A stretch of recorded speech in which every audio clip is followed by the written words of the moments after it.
Summer, 1943. Camp Crossville, Tennessee. The brown liquid fizzing in the glass bottle mesmerized the German soldier who had never seen anything like it. After 2 years fighting in North Africa, subsisting on hard biscuits and ersatz coffee, this sweet carbonated drink called Coca-Cola represented impossibility made real. It cost 5 cents from the camp canteen. The same price guards informed him that American children paid with their allowances. Across American prison camps that summer, 371,683 German POWs would confront a reality that contradicted everything Nazi propaganda had taught them about American weakness. They discovered a nation where ice cream was routine dessert, where soft drinks were everyday beverages, where candy bars were so common that guards gave them away. These simple foods, treats that most German children had never tasted, would systematically demolish Nazi ideology more effectively than any propaganda program. The mathematics of abundance were being written in sugar and carbonation, in chocolate and ice cream, revealing an American industrial capacity that rendered German deprivation not noble sacrifice, but needless suffering. What began as amazement at American confections would evolve into complete psychological transformation. The Afrika Korps' surrender in Tunisia during May 1943 brought approximately 250,000 German and Italian soldiers into Allied captivity. These veteran desert fighters who had pushed the British back to Egypt expected harsh treatment as prisoners. Nazi propaganda had prepared them for American brutality and starvation. Instead, within hours of surrender, they encountered American K-rations. These field rations, which American soldiers routinely complained about, contained treasures: crackers, processed cheese, candy, fruit bars, instant coffee, sugar tablets, and cigarettes. German soldiers who had survived on minimal rations for months treated these emergency meals as feasts. According to military records, at the processing camps in North Africa, the U.S. Army served pancakes with syrup, fresh eggs, and milk, foods that had vanished from German military rations years earlier. The systematic feeding of enemies with superior food began immediately, though its psychological impact would only be understood later. A German officer later testified to the International Red Cross, "We expected to be starved as prisoners. Instead, the Americans fed us better than our own army had." This confusion about American resources began our education. The Liberty ships carrying POWs across the Atlantic in summer 1943 provided intensive education in American abundance. These vessels, mass-produced at unprecedented rates, one completed every 42 hours at peak production, transported up to 30,000 prisoners monthly to the United States. Naval records show that prisoner rations aboard these ships matched or exceeded standard crew provisions, approximately 3,500 calories daily, including fresh bread, meat, vegetables, and coffee with sugar and milk. The ship's refrigeration systems, standard equipment on American vessels, maintained fresh food throughout the crossing. Most remarkably, documented accounts confirm that ice cream was served on multiple occasions during Atlantic crossings. The USS General M.B. Stewart's log from July 1943 records serving ice cream to prisoners on July 4th using the ship's ice cream maker that produced 10 gallons per batch. For men who hadn't seen ice cream since before the war, this frozen dessert in the middle of the ocean defied understanding. When ships docked at ports like Norfolk and Newport News, German POWs encountered an America that Nazi propaganda had declared impossible. The Norfolk Naval Base, covering 4,300 acres with extensive waterfront facilities, handled more cargo daily than major German ports managed weekly. At the port exchanges, shops for dock workers, prisoners glimpsed shelves stocked with candy bars from major manufacturers like Hershey, Mars, and Nestlé. Military procurement records from 1943 show these exchanges stocked dozens of candy varieties, selling them at standard prices, 5 cents for most candy bars, the same price charged across America. The journey inland by train provided further education. Unlike the cattle cars used for transport in Europe, German POWs traveled in passenger coaches. The dining cars served full meals. Documented menus from July 1943 show fried chicken, vegetables, pie, and coffee. POWs discovered this wasn't special treatment but standard American rail service. The prison camp system constructed across America housed POWs in conditions that exceeded Geneva Convention requirements. Camp Crossville, Tennessee, typical of the larger facilities, included electric lights, hot water, flush toilets, and heated barracks. But the camp exchanges, the PX stores, delivered the deepest impact. According to Army Quartermaster records, camp exchanges stocked multiple soft drink brands: Coca-Cola, Pepsi, Dr. Pepper, RC Cola, various candy bars and confections, ice cream where refrigeration permitted, cigarettes and tobacco, fresh fruit and snacks, and beer at 3.2% alcohol content. Prisoners earned 80 cents daily for labor, later raised to $1.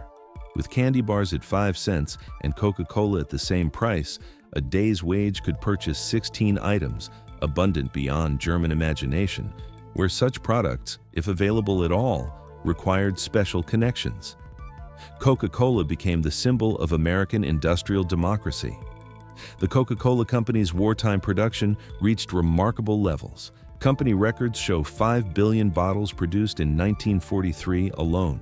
The military contract guaranteed 5-cent Coca-Cola to American servicemen worldwide, a commitment requiring unprecedented logistics. German prisoners discovered that this soft drink, unknown to most before capture, was ubiquitous in America. Every camp received regular deliveries. Work details observed vending machines and coolers everywhere, gas stations, factories, schools. Americans of all ages and classes drank it casually, discarding half-empty bottles without thought.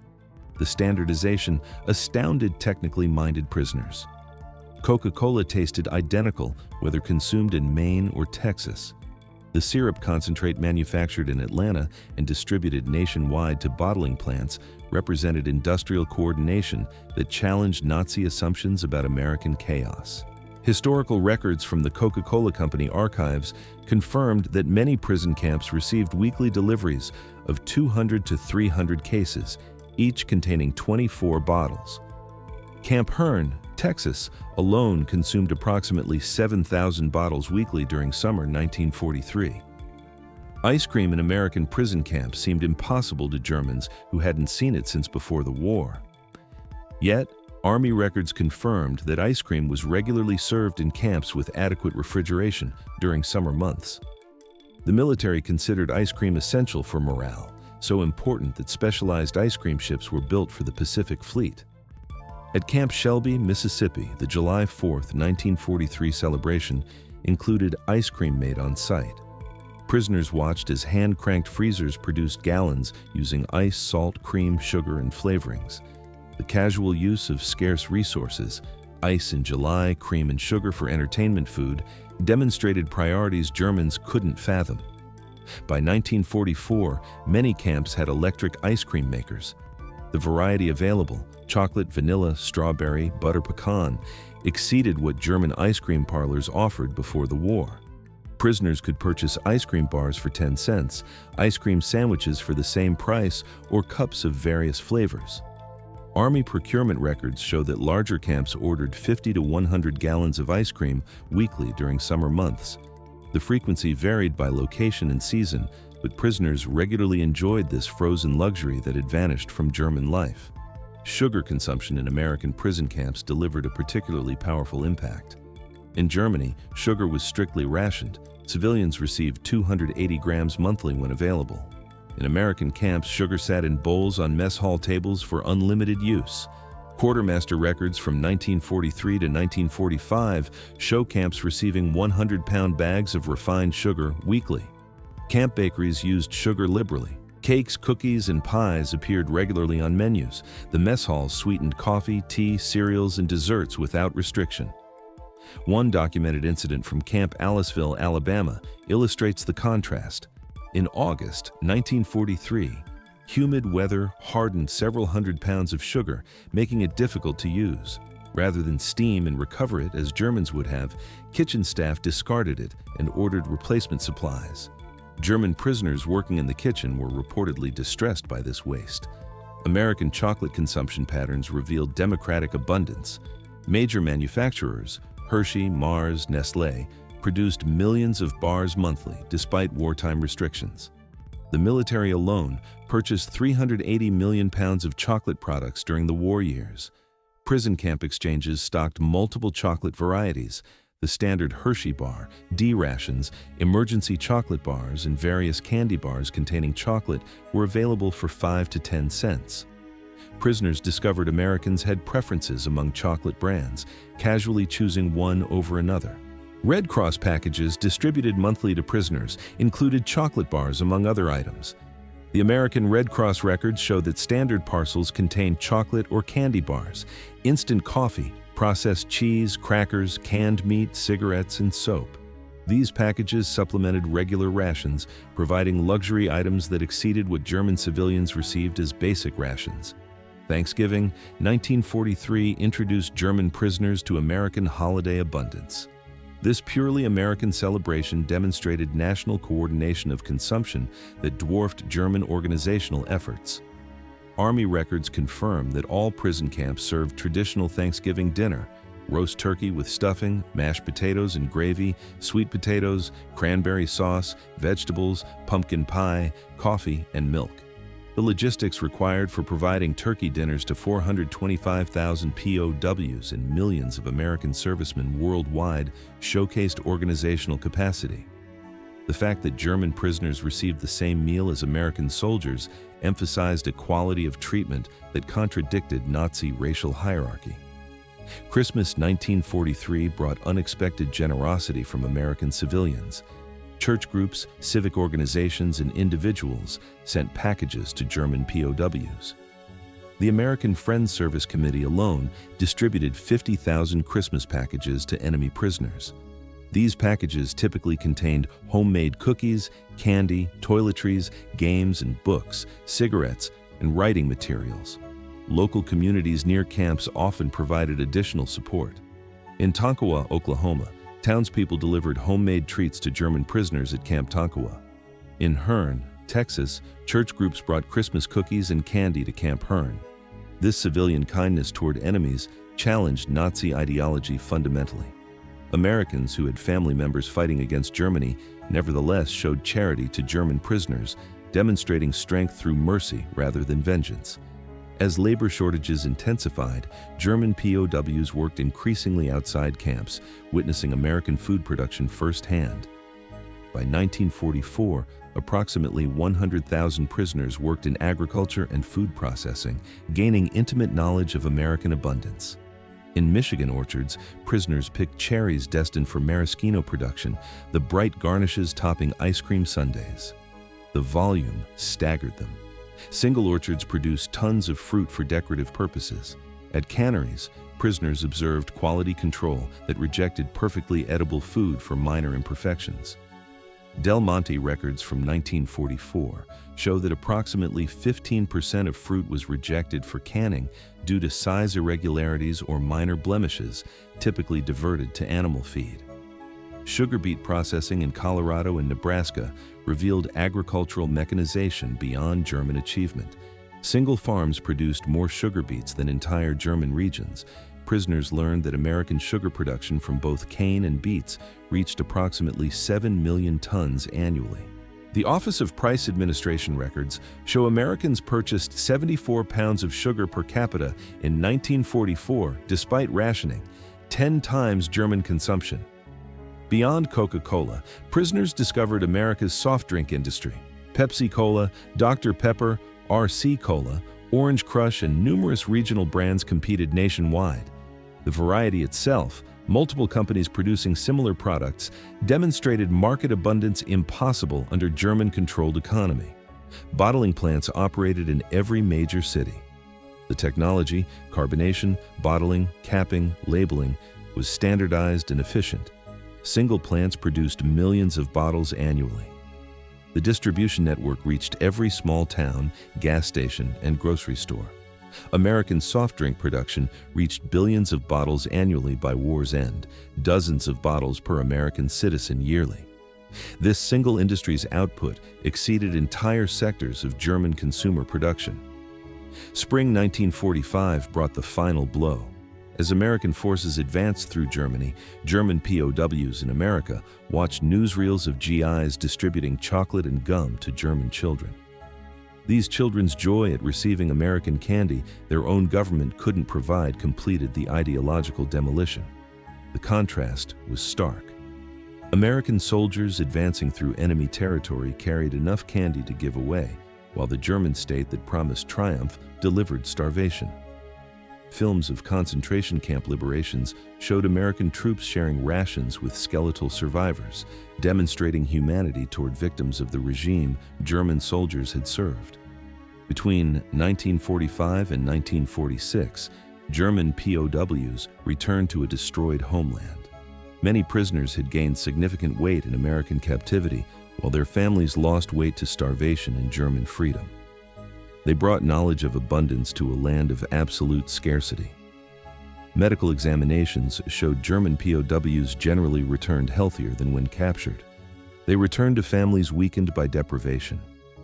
This physical evidence of American plenty versus German deprivation was undeniable. Many prisoners brought final Red Cross packages home, chocolate, coffee, and canned goods that became family treasures. Children who had forgotten chocolate's taste received Hershey bars from fathers who had eaten ice cream regularly in prison camps. Former POWs became unexpected advocates for the Marshall Plan. They had witnessed American abundance that wasn't zero-sum, prosperity through production rather than conquest. Their testimony that Americans could afford to rebuild enemies influenced German acceptance of American aid. These men understood that American power came from productive capacity, not extraction.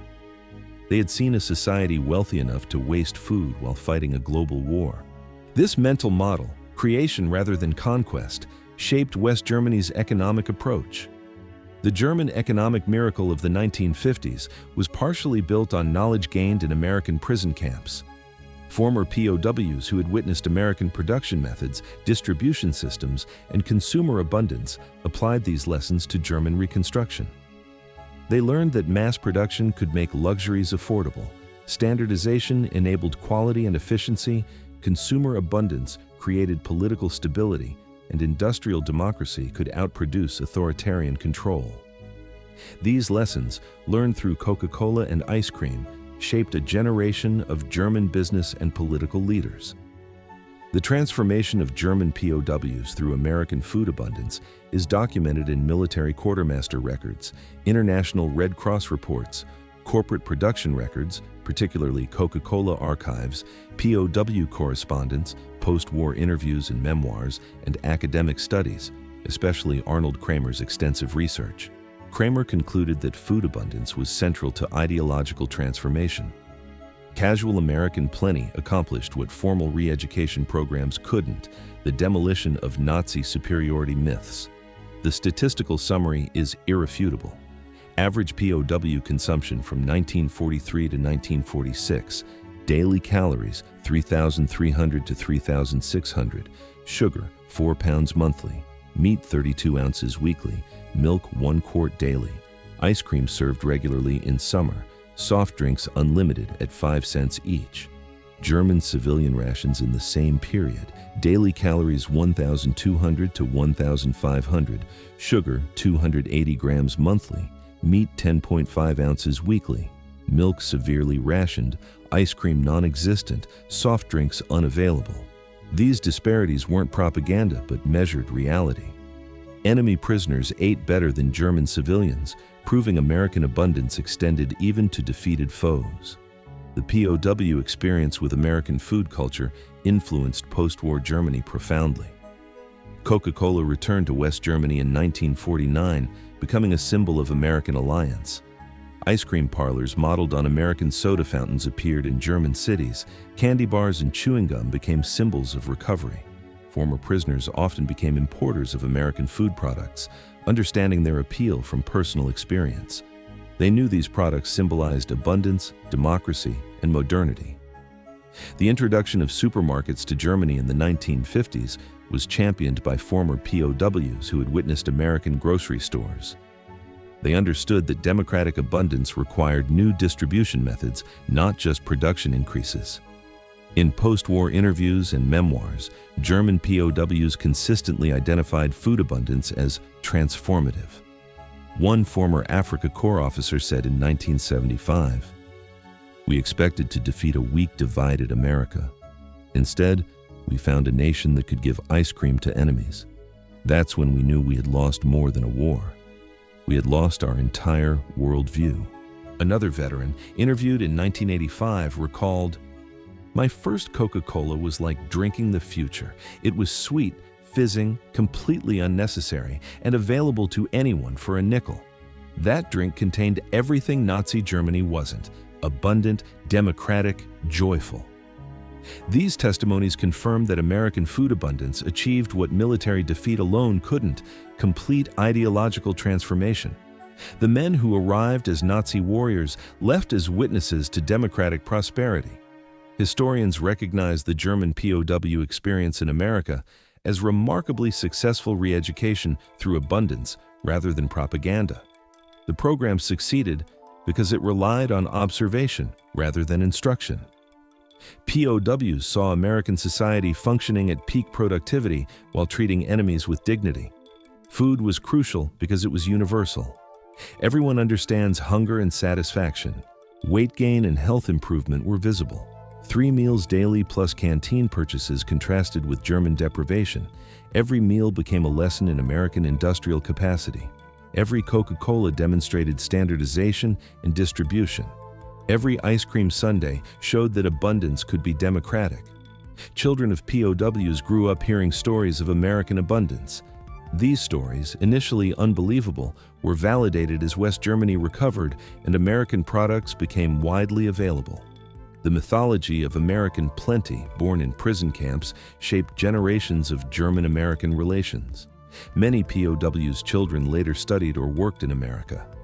Drawn by their father's stories, they found reality matched the tales. Supermarkets filled with variety, soda fountains serving sundaes, candy aisles offering dozens of choices. This multi-generational impact extended beyond individuals.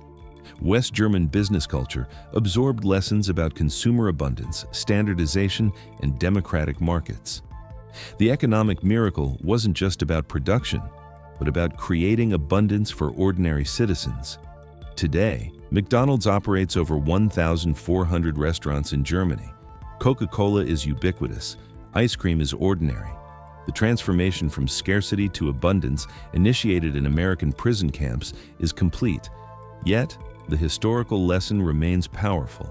Ideological transformation through abundance rather than deprivation, kindness rather than cruelty, demonstration rather than propaganda. The POWs who couldn't believe ice cream and Coca-Cola in American prison camps witnessed democracy's ultimate weapon, the ability to create such abundance that it could be casually shared with enemies. The story of German POWs and American food abundance represents history's most unusual victory. A war won through generosity, an ideology defeated by ice cream, a worldview shattered by soft drinks. These men experienced transformation not through punishment, but through plenty. They arrived believing in German superiority and American weakness. They left understanding that American strength came from productive capacity so vast it could waste resources without concern. The society that could give Coca-Cola to prisoners for 5 cents possessed power beyond military might. The ice cream sundae, with its layers of excess ice cream, syrup, whipped cream, nuts, and cherry, became a metaphor for American abundance. Each component alone exceeded German dreams. Combined, they represented impossible luxury made routine. That enemies could order seconds while German children faced hunger revealed the totality of Nazi failure. Former POWs often recalled specific sensory moments: the first fizz of Coca-Cola, the first spoonful of ice cream, the first bite of a Hershey bar.